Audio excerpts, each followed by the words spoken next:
everyone, you're welcome back to Lady Frank channel. In this tutorial I'll be teaching you on how to draft a basic men's top. Okay, so easy to make. So I'll start from taking the shoulder measurement. I will start from that imagined line. Okay, the shoulder measurement I'm working with is 18 inches divided by 2, which is 9. So I've taken there 9 inches.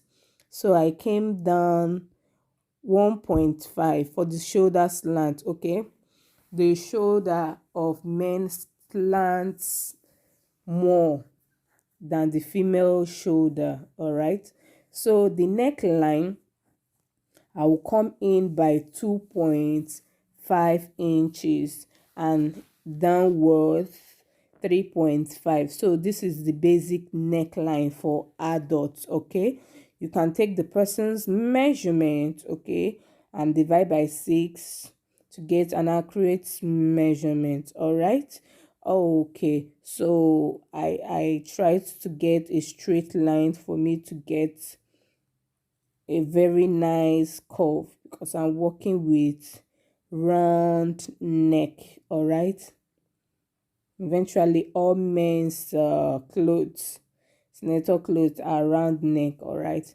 so from the shoulder, from the shoulder, I'll connect to the neck point. All right, that's my shoulder, that's the shoulder and the neckline. So from the shoulder measurement, not from the slanted part, please note, I take downwards 10 inches.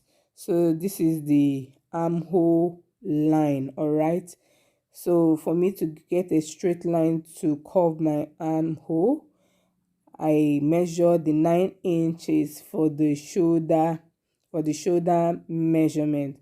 So I drew out the line.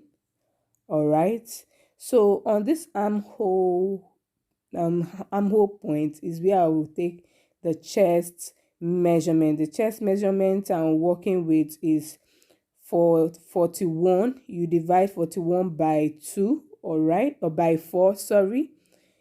Okay, the chest circumference you divide by 4, all right, and add, you take the measurement and add 1.5 sewing allowance. You can add 2 or more.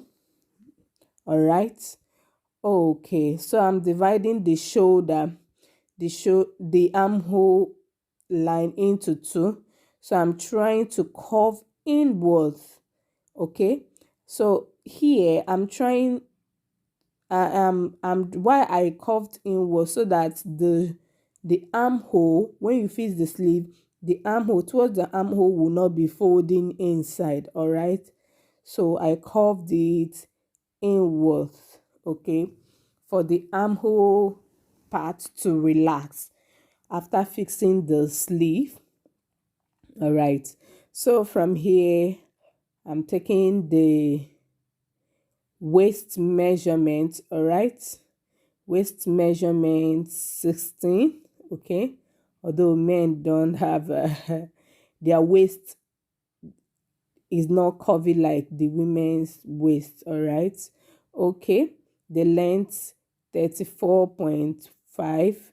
Then I add 2 inches sewing allowance. All right, okay, coming to the waist is not more, is not just curvy, it's 40. Okay, just 1 inch difference. Okay, it's just for it to have a little shape, a little fitting on the person putting it on. So you measure and join to the chest measurement. So here I'll be taking the measurement I'll be taking in the hem line. On the hem line will be the seat measurement. Women is called hip, but men, you don't call it hip. They don't have hip. It's seat measurement.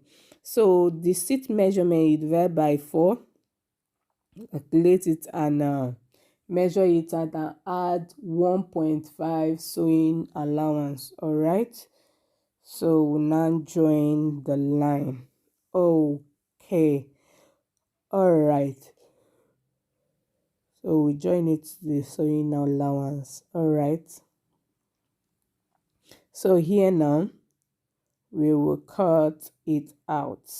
All right, so make sure you don't cut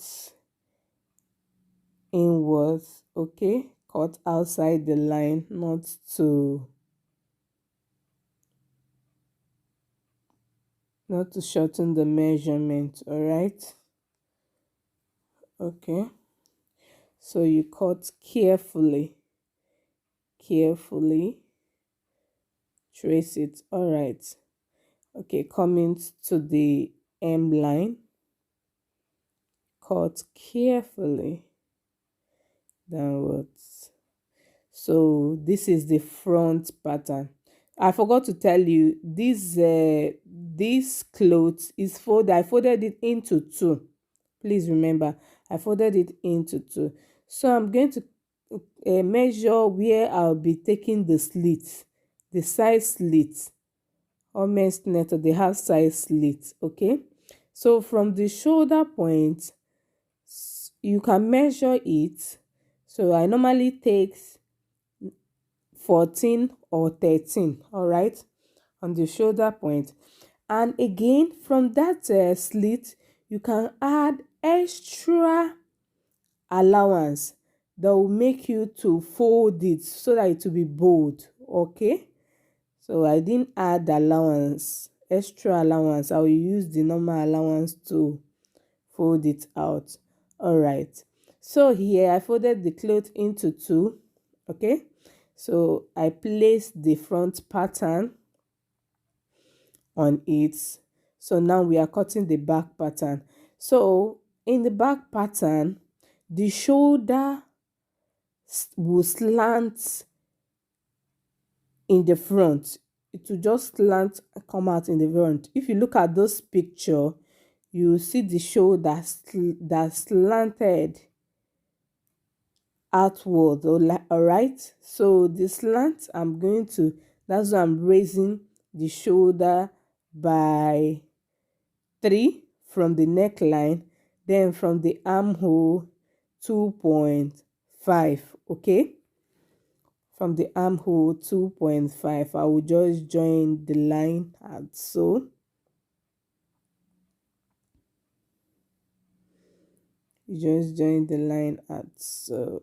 All right, so you join this one like that. Okay, then here I'll be taking the neck measurements of the back 1.5. okay, and curve. All right, so after curving it, we'll now cut the neckline and the shoulder line and trace the rest pattern. Okay, at this moment, if you have not subscribed to this channel, please just help me and hit that red subscribe button and the bell beside it to be notified anytime I upload a new video. Okay, all right, okay, here coming to the armhole. All right, the armhole, I took out 1.5 1 inches for the armhole of the front, so I added it back. So I trace it at so.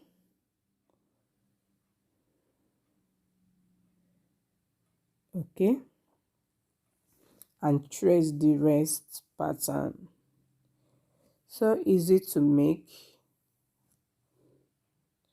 All right, okay, as I want to curve, I want to slant the shoulder to the front. Okay, I'll be joining it by 1/2 inch.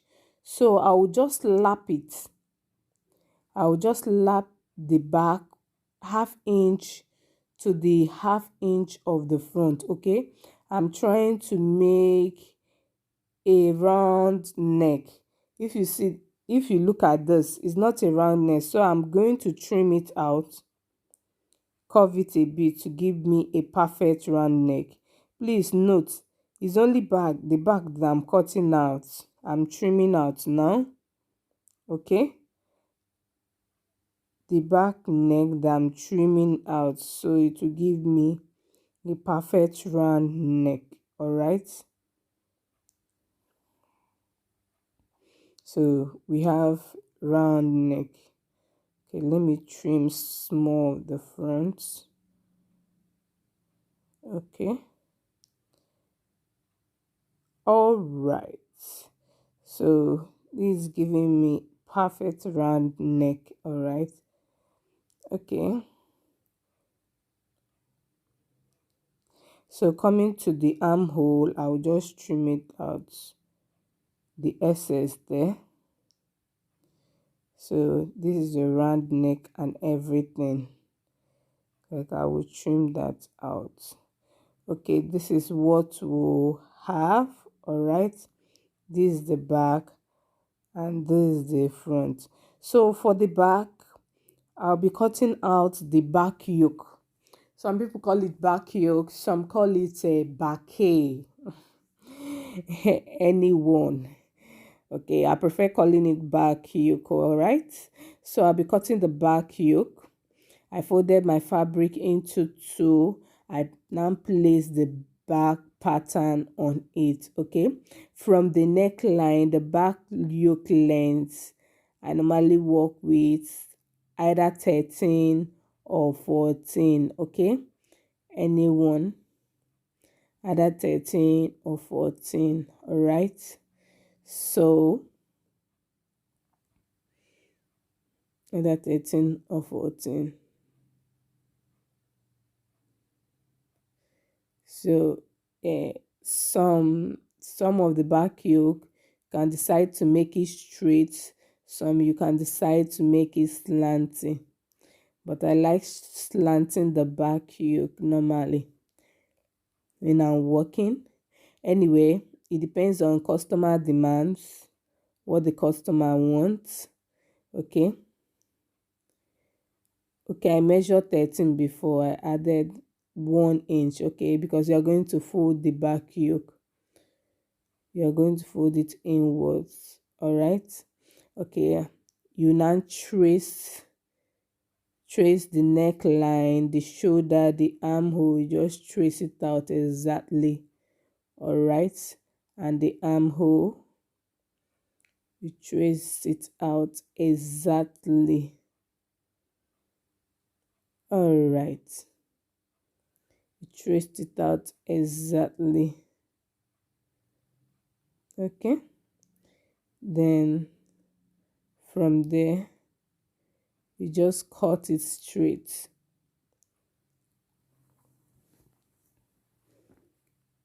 Remember, I said you can leave it straight like this or you can slant it. So I normally like slanting it. So you can slant it like, let me show you how it will be. So you place it at the front. If you don't want to slant it, okay, you just fold it inwards and use this. You can use this and turn the neckline. Okay, turn the neckline. So let me just slant it. Let me just give it a good shape. Okay, so I will just fold it down. I'll just slant it like that. All right, I just slant it like that.